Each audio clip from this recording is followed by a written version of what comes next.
तो मान लेते हैं कि $200 कमाने के लिए आपको $100 खर्च करने होंगे। ये 100% प्रॉफिट मार्जिन हुआ। अगर आपकी प्रोडक्शन कॉस्ट $50 है और आप एक यूनिट $150 में बेचते हैं तो प्रॉफिट मार्जिन 50% हुआ। प्रॉफिट ही तो है जो किसी भी बिजनेस को कंटिन्यू करने के लिए सबसे इंपॉर्टेंट फैक्टर होता है। यह आपके टाइम, एफर्ट और एनर्जी इन्वेस्टमेंट का रिजल्ट होता है। लेकिन बिजनेस सिर्फ प्रॉफिट के बारे में नहीं है। पैसा इसका एक टूल है।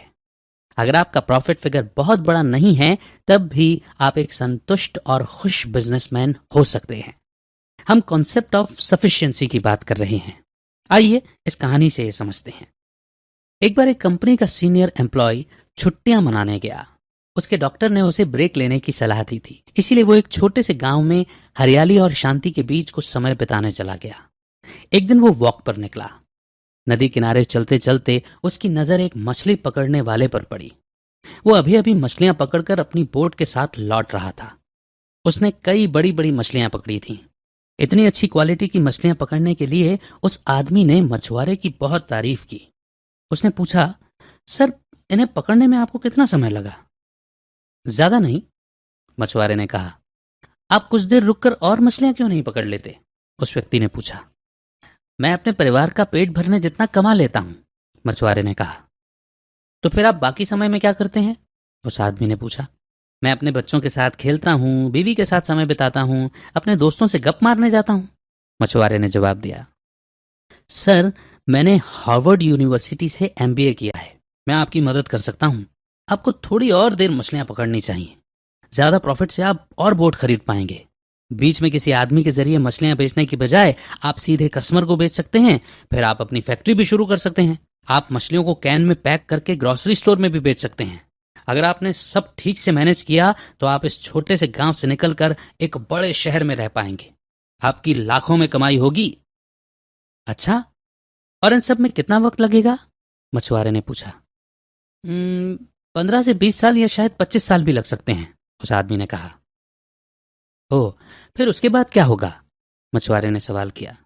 अरे यही तो कमाल की बात है। आप अपनी ढेर सारी जमा पूंजी के साथ रिटायर हो सकते हैं। उसके बाद फिर आप अपने बच्चों के साथ खेल सकते हैं, बीवी के साथ समय बिता सकते हैं, दोस्तों के साथ गप मार सकते हैं। तो मछुआरे ने कहा, वो तो मैं अभी भी कर रहा हूं। तो अंत में यही समझ में आता है कि मछुआरा उस एम्प्लॉय से कम कमाते हुए भी ज्यादा खुश था। वो अपने परिवार की जरूरतों को पूरा करने जितना कमा कर अपनी जिंदगी में मस्त था। दूसरी ओर वो एम्प्लॉय लाखों कमा रहा था, लेकिन उसका सारा समय ऑफिस में बीत जाता था। उसके पास अपने परिवार के लिए समय ही नहीं था।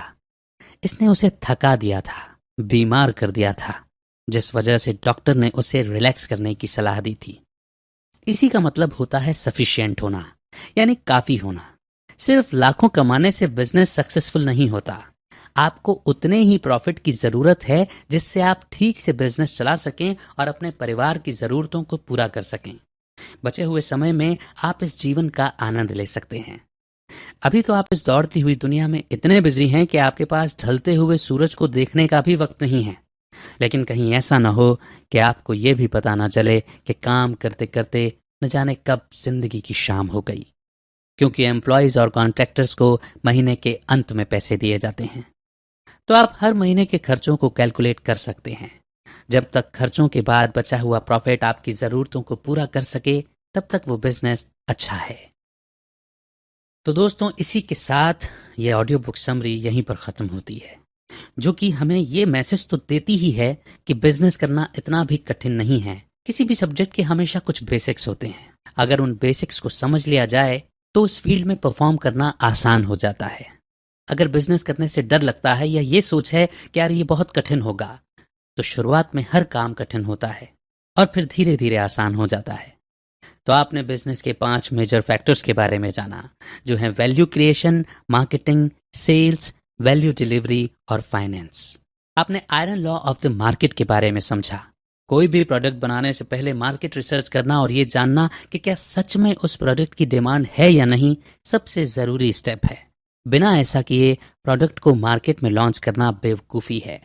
आपने राइट कस्टमर्स का ध्यान खींचने के बारे में भी सीखा। अपनी मार्केटिंग उन लोगों पर फोकस करें जिनकी आपके प्रोडक्ट को खरीदने की सबसे ज्यादा संभावना है। आपने गुडविल और रेपुटेशन के इम्पोर्टेंस के बारे में भी जाना। सिर्फ अच्छी क्वालिटी आपको एक ब्रांड बनाने की ताकत रखता है। लोगों को आपके प्रोडक्ट के बारे में जानने की, उसे पसंद करने की और आप पर भरोसा करने की जरूरत है। तब जाकर वो बार बार आपसे खरीदेंगे और दूसरों को भी इसके बारे में बताएंगे। आपने प्रेडिक्टेबिलिटी के बारे में जाना। इस बात का ध्यान रखें कि आप एग्जैक्टली वही प्रोडक्ट उसी क्वालिटी के साथ समय पर कस्टमर्स तक पहुंचाएं। और अंत में आपने सफिशिएंसी के बारे में समझा। जब तक आप खर्चों के बाद उचित प्रॉफिट घर ले जाते हैं तब तक आपका बिजनेस सक्सेसफुल है। अमाउंट मायने नहीं रखता, ये सबके लिए अलग अलग होगा। जरूरत से ज्यादा काम करने के चक्कर में उन अनमोल पलों को ना गंवाएं जो आप अपने परिवार और अपनों के साथ बिता सकते हैं। हमारी इच्छाएं कभी खत्म नहीं होगी और ना ही वो कभी कम होने वाली हैं। तो इसका मतलब ये नहीं हुआ कि हम बस बिना रुके काम करते रहें। सिर्फ प्रॉफिट के फिगर से सक्सेस को नहीं आंका जा सकता। आपको अपने परिवार, एम्प्लॉयज और साथ काम करने वालों की खुशियों को भी ध्यान में रखना होगा। आप कुछ समय निकालकर समाज सेवा के काम में भी हाथ बटा सकते हैं। सेवा सिर्फ पैसों से नहीं की जाती, अपना समय देना भी एक सेवा है। जब आप किसी की जिंदगी को थोड़ा भी बेहतर बनाने में कामयाब हो जाते हैं तभी सही मायनों में वो एक मीनिंगफुल बिजनेसमैन और जीवन होता है। तो अब आप जानते हैं कि आपको क्या करना है, कैसे बिजनेस की शुरुआत करनी है। किसी भी चीज को खुद को पीछे पकड़कर ना रखने दें। अगर आपने सब कुछ समझदारी और धैर्यता के साथ फॉलो किया तो आपको एक अच्छा बिजनेसमैन बनने से कोई नहीं रोक सकता। उम्मीद करते हैं आपको ये ऑडियो बुक समरी पसंद आई होगी। कमेंट सेक्शन में आप अपने फीडबैक, अपनी राय जाहिर कर सकते हैं।